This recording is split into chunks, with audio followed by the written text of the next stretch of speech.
Okay, so this is the video about the course project. In this case, I'm going to talk about a project called Authorization and Allocation Process for Loans. Well, I'm going to start with the opportunity evaluation. The problem involves the authorization and allocation of an amount at the moment a loan is requested. It's about understanding and defining the probability of default of a credit applicant to pre-authorize or even authorize a loan. Customers who are bombarded with offers and purchase options will always be evaluating the acquisition of assets through credit. The liquidity level of the customer will provide valuable information to determine how long the customer can make payments, and based on their data, define the probability of default to decide whether to authorize the credit or not. We can suppose, for example, we have a client visiting car store or any kind of store that we can identify and previously have his or her information. We could offer a credit in terms of the things that the customer want to buy, and that could be an advantage for us. So in terms of the CRISP DM business, we start with the understanding. Our objective is to optimize the authorization and allocation process for loans. That means minimize the level of bankruptcy or default in the life of the loan.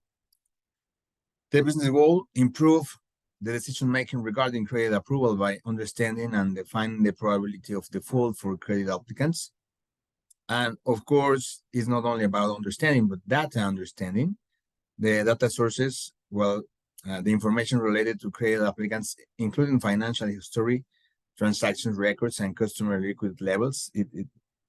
It's information that we're going to need.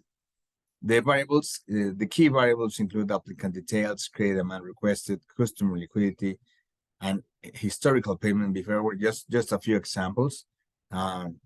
We are talking about the features. And of course, the data exploration. In this case, include explore the data set to understand the distribution of the variables, identify patterns, and assess data quality. After that, we're going to talk about data preparation. We need to do that in terms of data cleaning, feature engineering, and data transformation. That means address any missing or inaccurate data to ensure the accuracy of the analysis. In terms of feature engineering, create new features that may enhance the prediction of credit default probabilities. Maybe that's the most important part of this procedure. And then after that, data transformation, normalize or scale data as needed for modeling. And then for modeling, we have this the model selection, the training, and of course the validation. That means that we need to choose appropriate models for credit risk prediction, such as logistic regression, decision trees, or machine learning algorithms. Then train the selected models using historical data, emphasizing the relationship between customer attributes and credit default. And finally, the validation of the model. Validate models using separate data sets to assess their accuracy and how can be comfortable with the results. After that, we need to evaluate the performance metrics, the model comparison, and the iterative refinement in terms to measure the accuracy, the precision, the recall, in terms of the recovery of the loans. Of course, compare the different models that we select previously and learn about the results and refinement every single model, just to be satisfied with the results. And finally, the deployment, or after the evaluation, the deployment, that includes an implementation, monitoring, and documentation procedure that includes the implement the select model into the credit approval process, continuously monitor the model's performance and update as needed, and document the entire process for future references and transparency.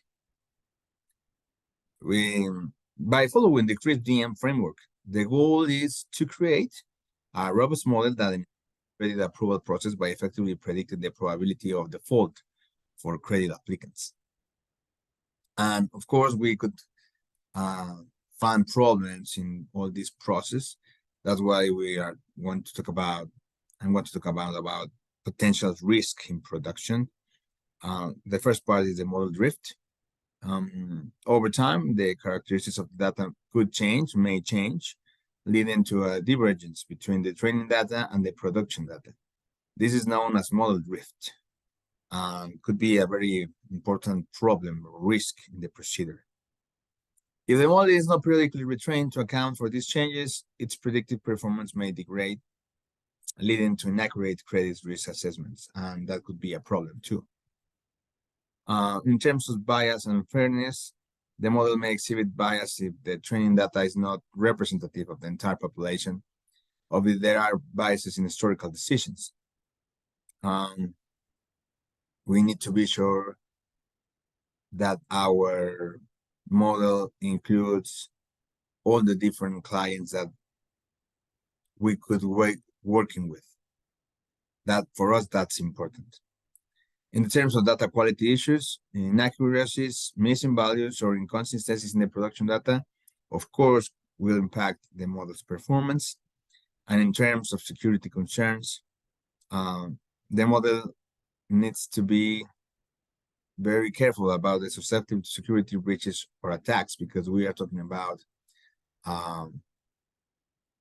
relevant information about every single client. Addressing this risk requires a combination of ongoing monitoring, model maintenance, and collaboration between data scientists, IT professionals, and domain experts throughout the entire life cycle of the model in production. Regular audits and updates of the model and its deployment processes are essential to mitigate this risk effectively. So, in terms of ML system design, we're going to define the problem and objectives. And then, of course, we need to talk about data collection and storage, the data processing, the model selection. After that, the model training, the model evaluation, and the model deployment. Of course, we need to monitor and maintenance, review the scalability and efficiency of the model, and finally, the security and privacy.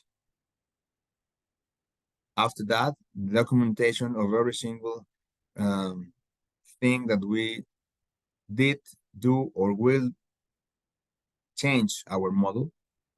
The manuals for all the people that could use it. And after that, we're going to talk about collaboration and communication about the results of the model in terms to generate value inside of the financial intermediary. So ML system is an iterative process. Continuous monitoring, feedback, and updates will be crucial to maintaining and improving the system over time. So that's why we choose this heuristic to try to solve this problem, to try to aggregate value in terms of the processes and the procedures to allocate and authorize or not alone. Okay, thank you. Thank you very much.